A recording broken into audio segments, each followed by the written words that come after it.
ఇటువంటి పాలన దేశంలో కొనసాగుతుంటే దురదృష్టవశాత్తు ఈ తెలంగాణ రాష్ట్రంలో కాంగ్రెస్ పార్టీ భ్రష్టు పట్టింది.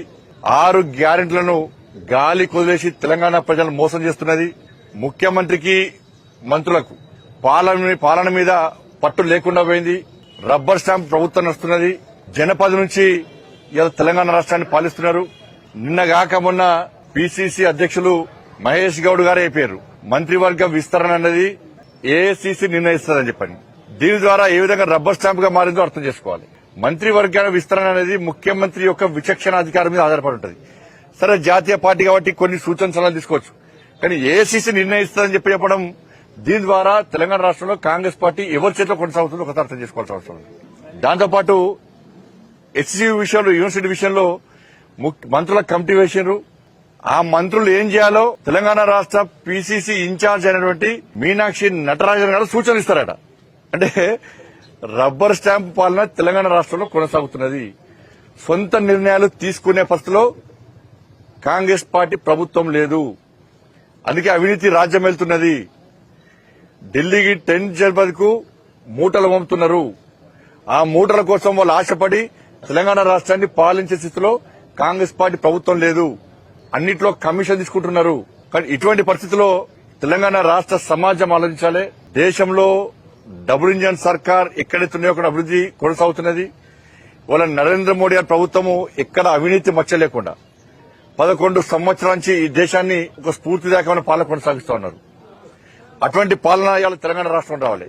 ఇచ్చిన హామీలను నెరవేర్చే పాలన రావాలి. ఇలా 370 ఆర్టికల్ రద్దు గాని,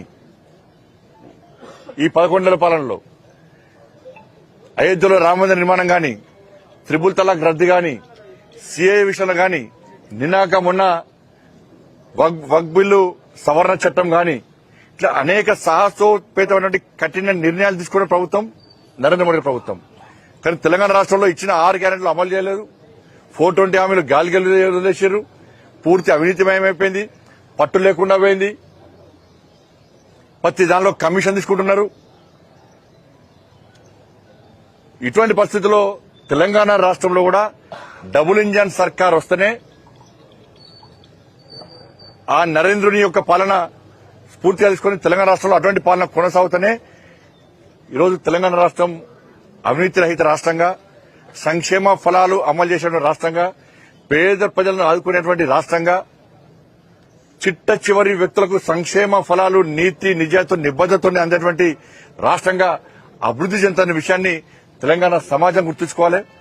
అందుకే ఒక్కసారి ఆలోచించండి. ఇలా కాంగ్రెస్ పార్టీ అవినీతి అక్రమ పాలనను, ఈ రబ్బర్ స్టాంప్ పాలనను అంతమందించాల్సిన బాధ్యత తెలంగాణ రాష్ట్రం ఉంది. కాబట్టి ఆ స్థాయిలో భారతీయ జనతా పార్టీ కార్యకర్తలు కూడా ఇంకా అగ్రెసివ్ గా కొట్టాలని చెప్పి పార్టీ కోసం, పార్టీని అధికారులు తీసుకురావడం కోసం అందరూ కష్టపడి పనిచేయాల్సిందిగా అందరికీ విజ్ఞప్తి చేస్తూ మరొకసారి భారతీయ జనతా పార్టీ కార్యకర్తలకు, నాయకులకు అందరూ కూడా పార్టీ ఆవిర్భావ దినోత్సవం సందర్భంగా హృదయపూర్వక శుభాకాంక్షలు.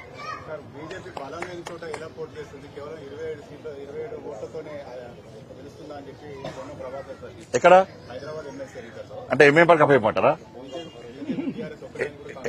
ఎవరొక్కటి వాళ్ళిద్దరు పోటీ చేస్తలేరా, మేమిద్దరు పోటీ చేస్తలేమా? చెన్నై పోయి 2 పార్టీలు కలిసి చెన్నైకి పోయింది ఎవరు?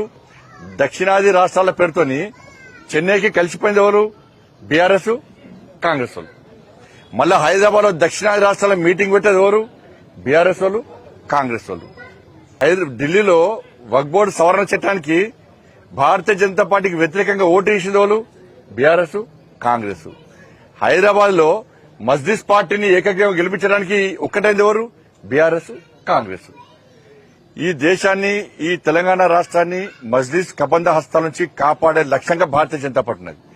కానీ తెలంగాణ రాష్ట్రాన్ని మజ్లిస్ కు అప్పయ్యపడానికి కాంగ్రెస్, బీఆర్ఎస్ లు పోటీ పడుతున్నాయి.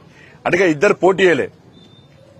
పోటీ చేయకుండా మజ్లిస్ ఏకగ్రీవం గెలిపించడానికి ఈ తెలంగాణ రాష్ట్రాన్ని, హైదరాబాద్ భాగ్యనగరాన్ని మజ్లిస్ కి అప్పయ్యపడం చూస్తే దాన్ని అడ్డుకోవడానికే భారతీయ జనతా పార్టీ ఉంది.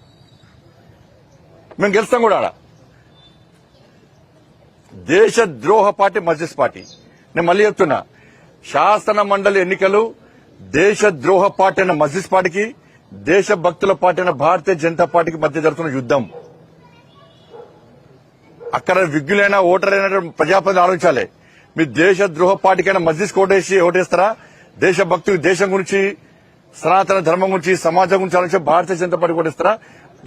వాళ్ళ విజ్ఞతగా వదిలేస్తున్నాం. మేము మస్జిద్ కు కబంజార్ స్థాలకు అప్పచెప్తా అంటే మేము వాళ్ళ నుంచి కాపాడమే మా లక్ష్యం. అది మాట్లాడే వాళ్ళు ఆలోచించాలి. మస్జిద్కి అప్పచెప్పంటారా?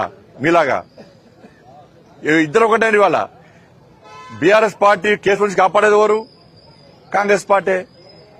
విచారణ జరపకుండా ఫోన్ ట్యాపింగ్ కేసులో మొత్తం ఏమని నిందితులు తప్ప మీతో అందరికి బెయిల్ వచ్చేసింది. ఎవరు సహకరించారు? కాంగ్రెస్ పార్టీ. ఎవరు ఒకటనే విషయంలో ప్రజలకు క్లారిటీ ఉన్నది.